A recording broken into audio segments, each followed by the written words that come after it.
Car is back on the ground. Let's fire it up and see if our repairs worked as best as we can on a drive.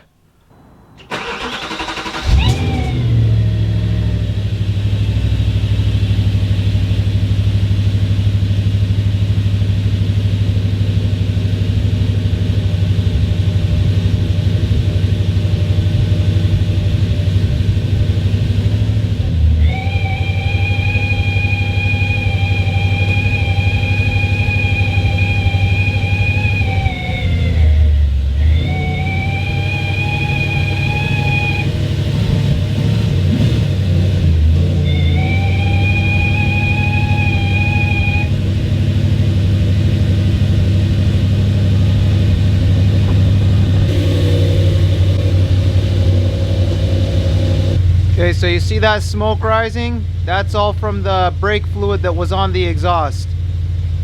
So if you don't want that to happen, try to get the clear line on it. That brake fluid really does stink, but whatever, I know what it is, so it's fine. So a check engine light just came back. When I turned it on, I only had the airbag light. The traction control light did not come on by itself. We're not going to bother with that for now. And yeah, I haven't changed the brake light bulb, tail light bulbs yet. Who cares? We'll just go for a drive, see what's going on, and maybe we can scan it later. But yeah, see the brake fluid? It's almost gone. Let me show you guys. You see there, it's just about burned off. Where the bike is on the windshield, you can see a little bit more smoke coming, but we're okay. Let's just pop the hood to be 100% sure. Okay, so there you go. It was just the clutch / brake fluid on the headers that needed to burn off, and we're good. Okay, so the check engine light codes are most likely just for the cat stuff. I'm just gonna let it warm up a bit. I'm gonna try to set up the tripod in a way that I can film it. If not, I'll just overlay it with pictures, and we'll see if we can shift at high RPM without the clutch sticking. Although the weather outside is, I mean, it's not 9 degrees outside, but it's also not below freezing, so it's a higher chance that the fluid will get hot faster, so that we can see if it was a fluid thing or not. But we'll just keep taking it from here. And that air hissing noise thing I was talking about, I might have been overdoing it. I think it's just some kind of diaphragm, okay, somewhere that moves, but we'll see if that's anything of significance later on. But you can barely hear it, and you can only hear that sound when the car is off. You wouldn't be able to hear it with the engine on. Yeah, and our classic pump squealing sound at the very cold start, it's completely gone already. Okay, it was gone within the first 2 minutes of turning the car on after about a week, so that's nothing of concern. That's just a German car quirk. Before I forget, let me show you guys that sound it makes when you turn the AC on.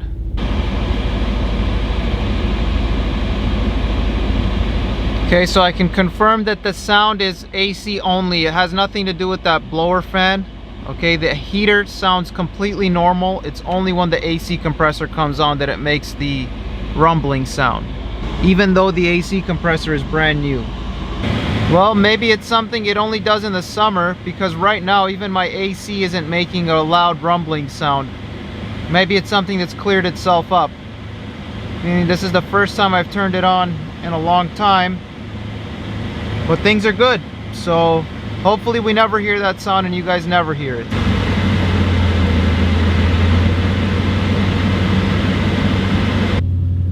On second thought, when I turned it off, I faintly heard the rumbling sound, faintly. So, I mean, it could just be the AC compressor sound when it engages and works, but the Nissan's compressor on this car, which is new by the previous owner, works absolutely fine in all temperatures in the summer. So, we'll just keep an eye on it, and I'll let you guys know if anything changes, but it was very quiet today. Okay, so passengers holding a camera, and the car is doing just fine. Alright, clutch feels completely normal right now in normal driving. So we'll see how everything continues to go. Try to get it and wind it up a little bit more.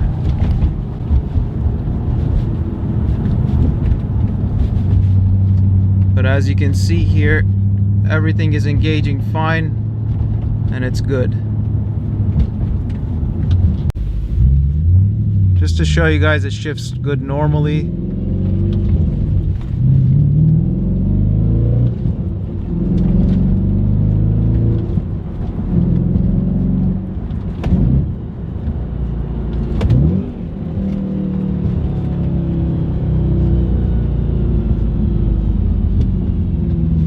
So far so good. In the future I'll get a window mount camera mount so that we can see all these things, or a GoPro in here. But the 8,000 RPM test that I'm about to do with quick shifting, as much as I can for now, I can't really film them. Passenger has left, so I'm just gonna leave the camera probably on the floor or something, and you guys can pick up the sound and I might overlay it with a picture or something.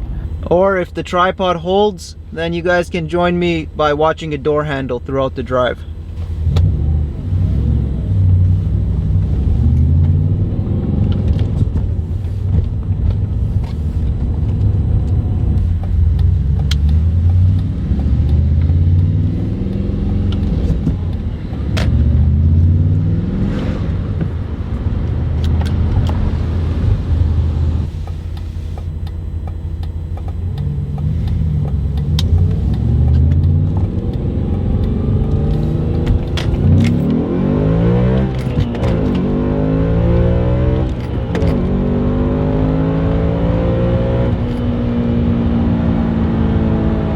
Alright guys, so nothing's stuck there. Everything's good.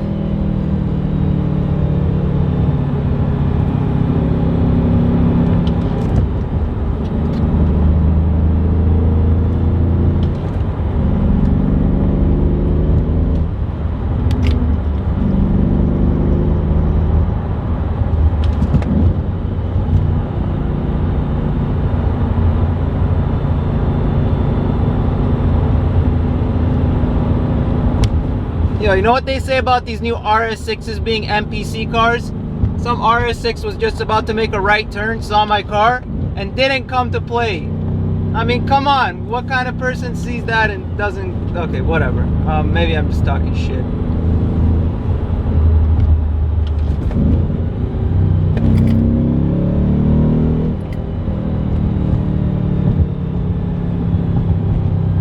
And as per usual, just after the first pull, I'm gonna go into the gas station and get some fuel first, and then we'll continue. Ooh, not the best downshift, but come on, I haven't driven this car in a while. Cut me some slack. Okay, so I'll fill up and I'll be back with you guys in a minute. Okay, so not a test I want to run with this car, but people in Canada have recently been talking a lot of smack about ESSO fuel. I didn't know it was a thing until a lot of people started talking about it for about 2 years. So I actually filled up 60 bucks ESSO. We're maybe gonna add some fuel stabilizer to it, but this fuel's gonna sit in this car for a little while. So this might debunk the myth of, is 91 ESSO worse than Petro and Shell, but I doubt it is.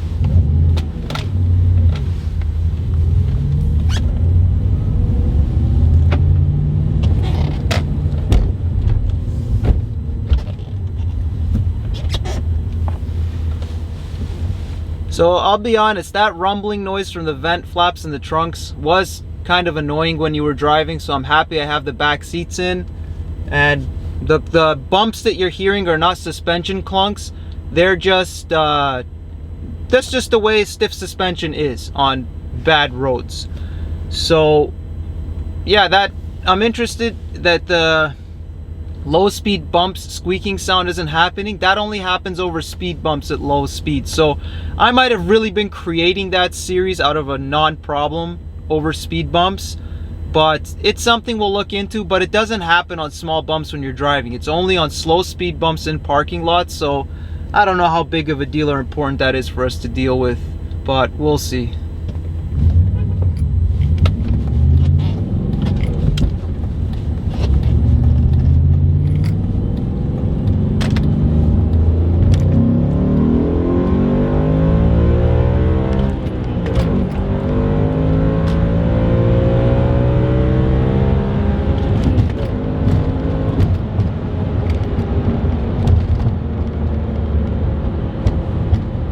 Absolutely no sticky clutch pedal, people.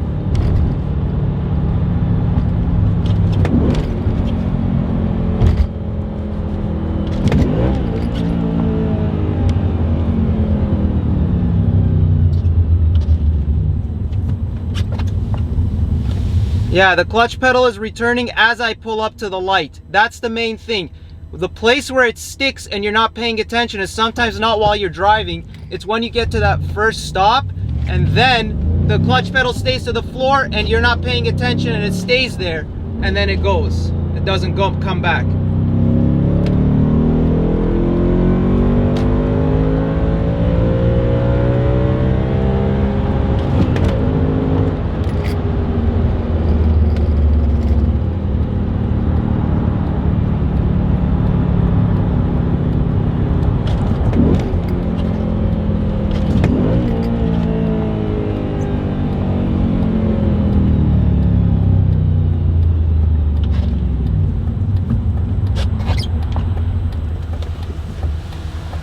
Okay guys, so that went well. Clutch pedal didn't stick once. I mean, I was a little jerky off of first there when I was talking to tell you guys what to be looking out for. So that was just me, okay? That was not the clutch pedal acting up.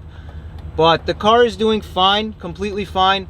But like I said, the only time we can completely conclusively say that the clutch pedal has been fixed by swapping in new fluid would be the day that I go out in the summer when it's really hot and everything just gets super hot on this car, and we can have a definitive answer. But what I did there, first through fourth at 8,000, I mean, yo, that's a pretty good test. I mean, we'll just keep driving around here a little bit more, but I think we're good.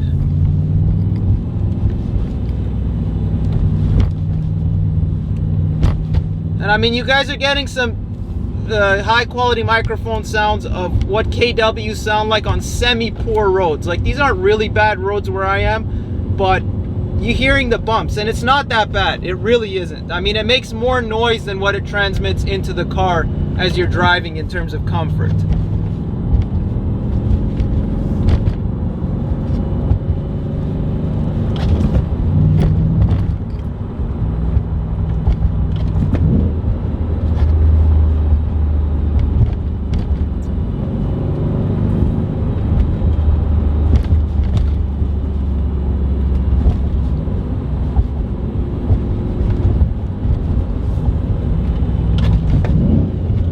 I mean, I'll also probably get a foot cam at some point to prove it to you guys, but honestly, I have nothing to hide, man. I mean, if I did it wrong, it'd only be a longer series for me and more videos to put out. My clutch pedal is totally fine, has not stuck one single time.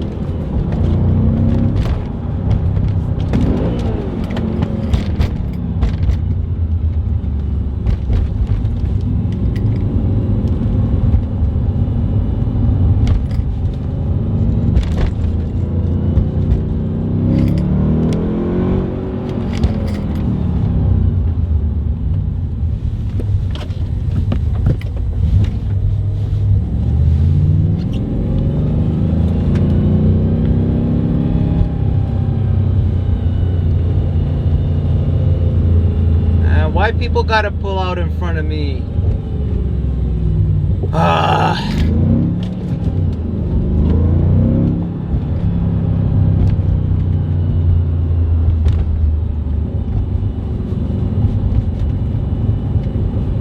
When you don't drive this car for a while, you forget how smooth these things really are. Sweet driving vehicles, honestly. Do get one if you have the means to maintain and afford the fuel for these things. The cost of maintenance, I meant. Let's do a 1 to 2 if we can here.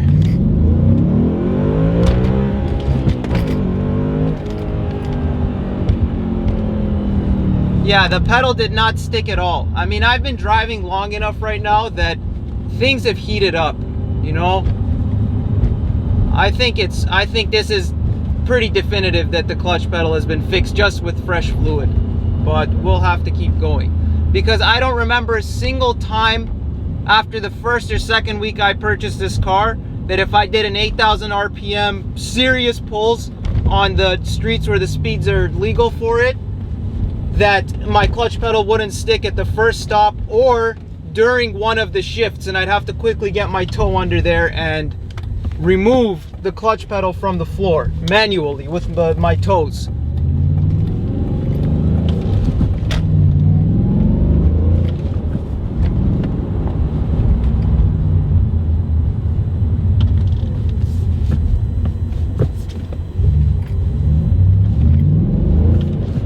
And the car's been going into first perfectly every time. It was only the first time in the garage that it was a little hesitant to go in first, but right now it has not hesitated a single time from a stop going into first, which is something it used to do.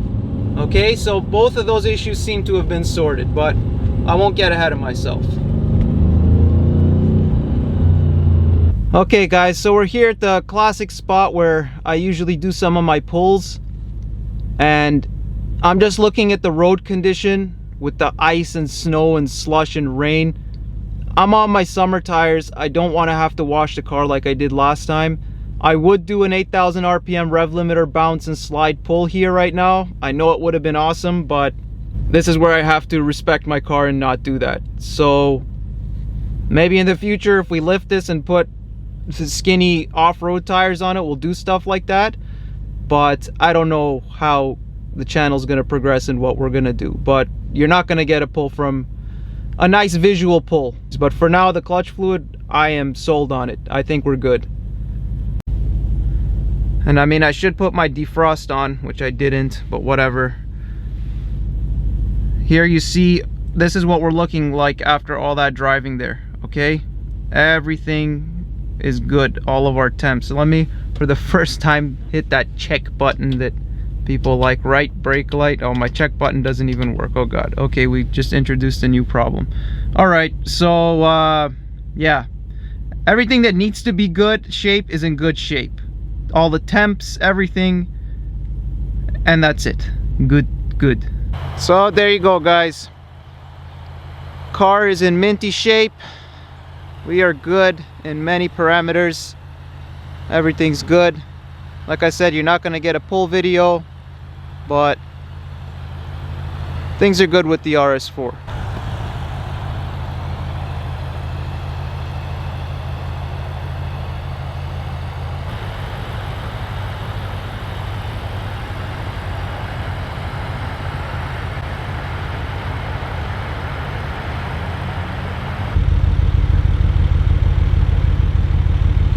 Okay, this is windows down.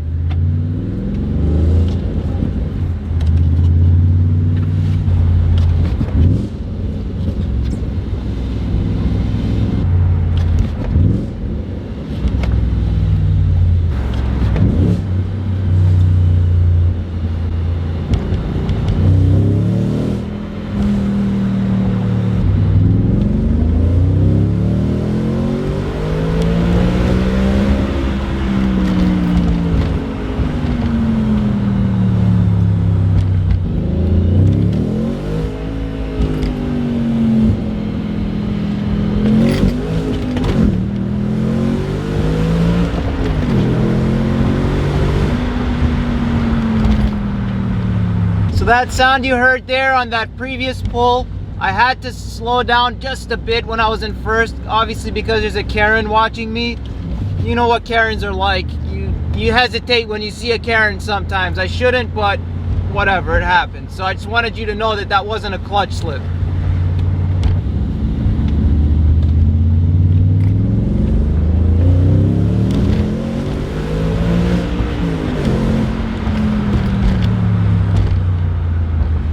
So zero clutch sticking, clutch pedal sticking, everything is fine.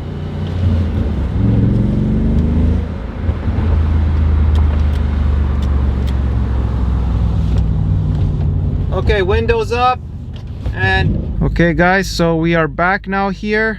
This is our readings. We'll let the car cool down a bit because it's habit, even when you don't have a turbocharged car, to let things cool down.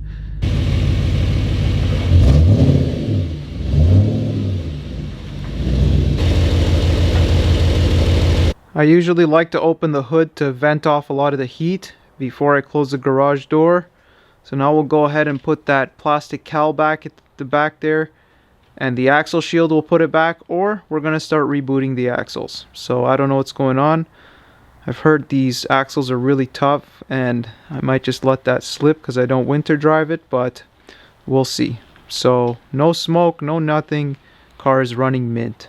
So thanks for continuing to watch, and I'll see you guys in the next video, whatever it is.